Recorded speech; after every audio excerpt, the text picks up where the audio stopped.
So, Michelle, thank you so much for joining me to share your journey to become a supervisor. And I'd really be fascinated to know what led you to become a supervisor, what's your coaching background, and how you see your supervision going forward. So perhaps we can just kind of start with, hello, and who are you as a coach and as a human being? Yeah. Okay. So I trained with Animas in 2016.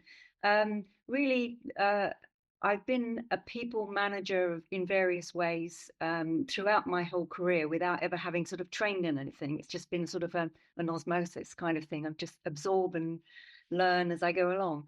And that's very much my style anyway. So I decided to actually look deeper into it. Because one of my team that I was actually managing had become a coach. So I started investigating it, and I just felt drawn to the Animas. I came to the open day, was completely drawn to it. The energy in the room, the people in the room. It felt like I'd found a bit of a tribe, and so I went on from there. I love the whole holistic style of coaching that you're actually being yourself as a coach and bringing the best of yourself to that space. And so I basically started. I work in a corporate at the moment. I'm not a corporate type. I've worked in many, many different industries in very different arenas. Um, so this was kind of like a job that I fell into in a way on my return from living abroad. And but I've had so much scope within that, and I've moved around the business a lot. So I know a lot of people. I've got a huge network there, and I was able to offer my coaching from when I was training. So most of my, a lot of my case studies were people from the work, from the corporate side of things. So it's just sort of grown from there. And then I decided that I would go a bit deeper into learning. Learning's an addiction for me in a way. I became an integrated therapist, and that was a connection from Animas as well. So that's NLP, CBT, and hypnotherapy. And I use those skills separately, but they also do inform my coaching in a way as well. So it's just wonderful expansion of the toolkit. And then I think I just got to a point. It was late, probably 2020. A lot of time to think in 2020. And again, I'm always looking for ways to expand my expertise and to bring more value. And then the coaching supervision with ICCS just seemed to be the perfect next step for me. Excellent. What were you hoping to achieve by doing that training, or what were you hoping to gain in some way? I'm always looking for ways that I can add value to my own coaching, to my own self-knowledge and self-awareness as a coach as to how I show up. And it's a way of expanding the thinking. I just love sort of that whole feeling of expansion and seeing things from different perspectives through the different lenses. So that, and also having had some supervision myself, um, I realized the real benefit of it. I think there can be a bit of nervousness amongst people to actually opt for supervision. Supervision feels like feedback, and that kind of slightly negative connotation that we give feedback, that it's going to be developmental, but at the same time critical. It takes a little bit of courage to actually go there, and I'm always wanting to test my own courage. And so by doing that and showing up in my own supervision, it really allowed me to see the possibilities within that, to offer that to other people and to inform my own coaching at the same time. Well, it's really interesting. So initially, it sounds like the primary driver was more about expanding yourself as the coach rather than necessarily thinking of it as the major plank of your work with other people. Yeah, because of the benefits that I got from my own supervision. So I'm always kind of looking outwards and thinking, wow, that's really opened things up for me and allowed me to see myself from different angles and perspectives and get a bigger awareness of what I'm doing. So by training as a supervisor, I was going to get that training and deeper knowledge for myself as well, and at the same time, so like a twofold thing, really, hand in hand. And how was the experience in reality? So that was your aspiration and your hope for becoming a supervisor. What was the journey like for you? Uh, the actual training, fantastic group of people, which I fully expected. fantastic trainers, all very different, and that was lovely as well. I love that variety and approach that you got from all of the different aspects and the different angles that you can actually approach supervision from, and then you're sort of creating your own blend from that too. So I love that. Absolutely felt imposter syndrome when I was there, because you're looking at all these incredible, amazing people, but it was such a positive environment and such an open and honest environment. And we all realized, and that became the topic of one of our training sessions anyway, was pretty much around imposter syndrome, and that we were all feeling it in one way or another. And that was a real revelation, that you're looking at people and you are still making those assumptions, despite all the training and despite all the non-judgmental and, coming at things from a very clean perspective. We're all bringing something. So again, that just added an extra layer of value to the whole process, I think. Yeah, well, we're all human, aren't we? And so we never really strip away that sort of self-judgment and even potentially judgment of others to some degree. It's like how you manage that. Yeah. So that was how you experienced the training, and I was curious about how you, as an individual, grew as a result of becoming a supervisor, in terms of either your coaching or in other ways. Because sometimes people say, "Well, why do I need to be a supervisor? I've already got the skill of being a very experienced coach." Is that? Would you say there's certain areas that you grew in as a result? Yeah, I think from my own perspective, I had to take some steps backwards in a way. I had to leave some things behind in order to really open up to that experience. So I think we can get into patterns of coaching, and we're all different again, it depends what we're doing, but we can get into a niche or we can get into an environment where we're not as aware as we used to be at the beginning, when you're evaluating everything when you're doing things. And, as time goes on, you become more familiar with it. That's a very natural progression in a way. So this was almost like me actually going backwards before I could move forwards. And again, I loved that experience. I felt I felt kind of stripped back by it, a bit more vulnerable, a bit more open, but in a really safe way.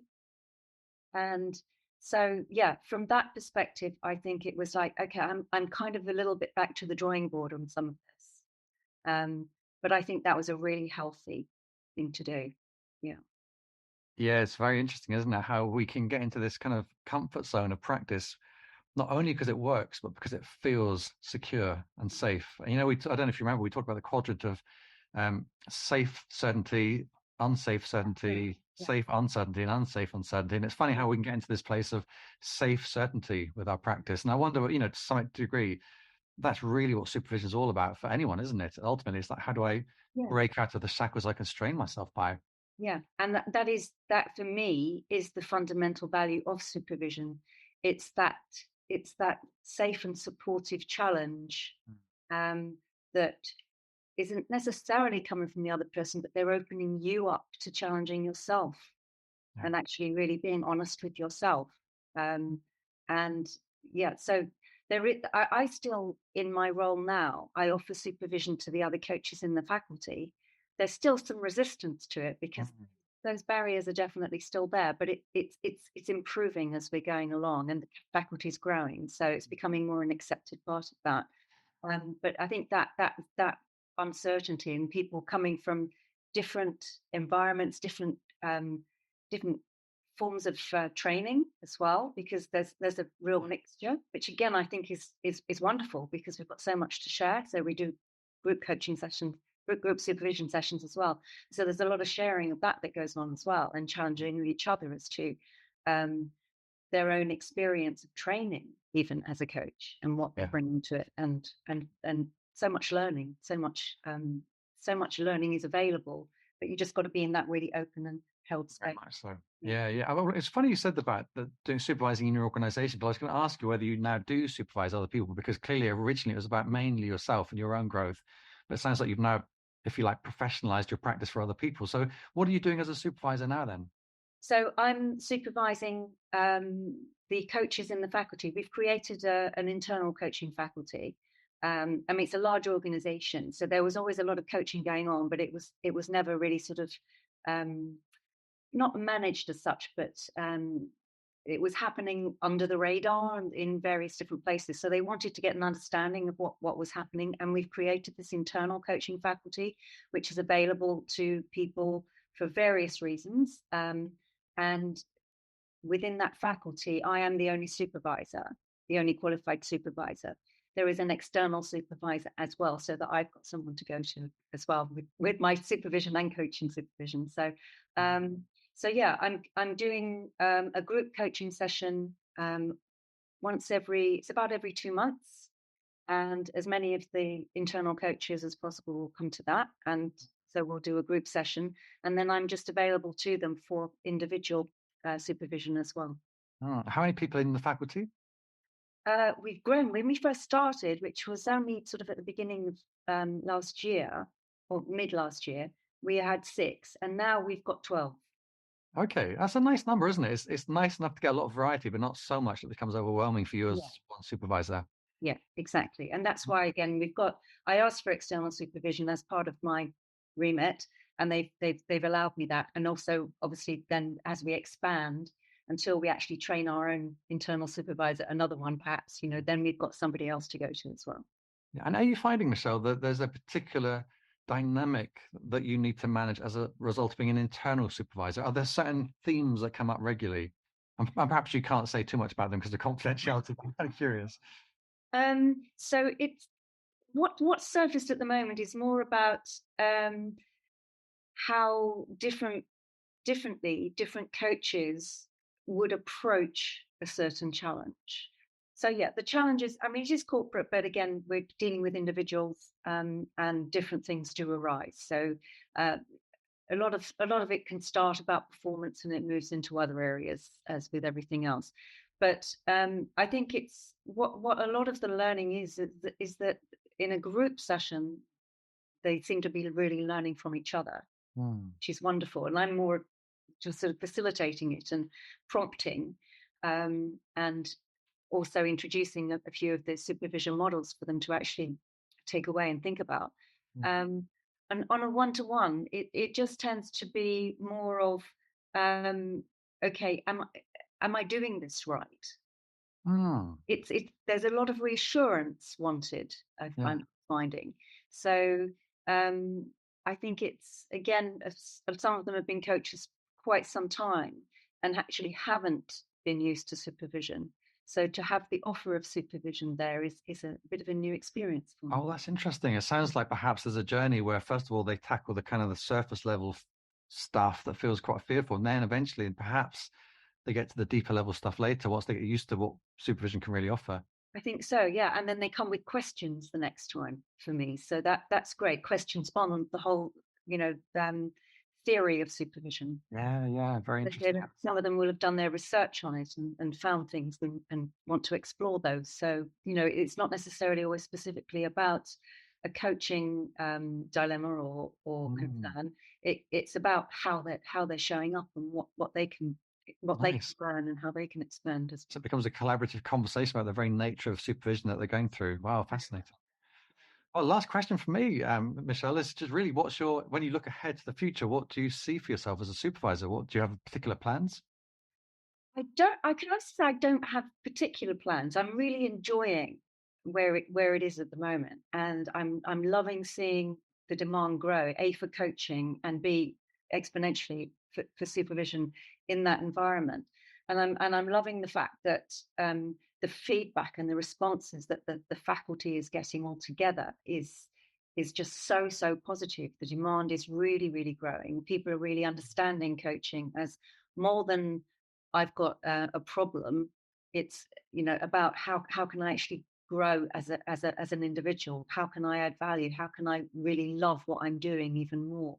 And we're actually enabling that in a corporate environment, which is great.